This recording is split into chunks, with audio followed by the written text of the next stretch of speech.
The economy is collapsing. The people need someone to blame.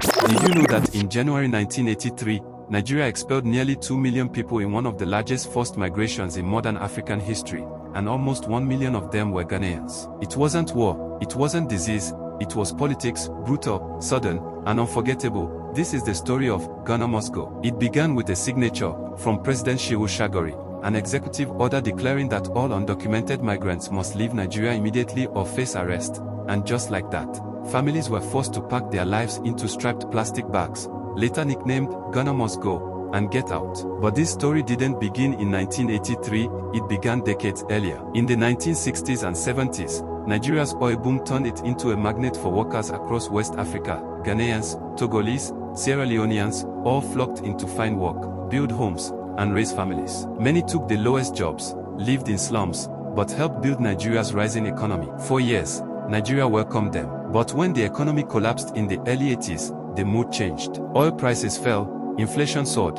and suddenly, the migrants who once helped were seen as threats. Rumors spread, foreigners are taking our jobs, stealing food, increasing crime. It wasn't true, but it was useful. Politicians needed a scapegoat. And Mobutu wasn't the only one using fear to hold power. Shagari's government, facing unrest and a failing economy, decided to act. On January 17th, the order was made public. All illegal aliens must leave within 2 weeks. Just like that, nearly 2 million people became unwanted overnight. The news spread like wildfire. Markets empty. Homes were abandoned. Roads filled with buses, lorries, people walking for days with babies on their backs and rice sacks on their heads. The Ghanaian border quickly became a choke point. Thousands arrived with no shelter, no food, no plan. But Ghana, still recovering from famine and political turmoil, wasn't ready. Border officials begged for time. Bridges were closed, tempers rose, and the people, the ones caught between two nations, waited. A young boy cried as his mother was turned away. An old man collapsed under the weight of his bags.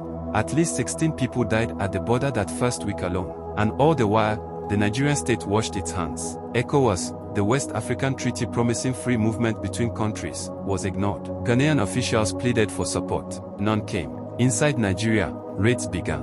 Officers entered homes, dragged people into trucks, separated families. One Ghanaian father was arrested after showing a marriage certificate. Another woman gave birth on the road, surrounded by strangers. No one cared. For many Nigerians, the Ghana Must Go chant became a joke. It was repeated in music, comedy, even football matches. But to the expelled, it was trauma. And what made it worse was the history. Because in 1969, Ghana had done the same thing. Over 100,000 Nigerians were expelled by Ghana's then leader Kofi Abrefa-Bija, who blamed them for economic decline. The pattern repeated. Blame the outsider. Deport the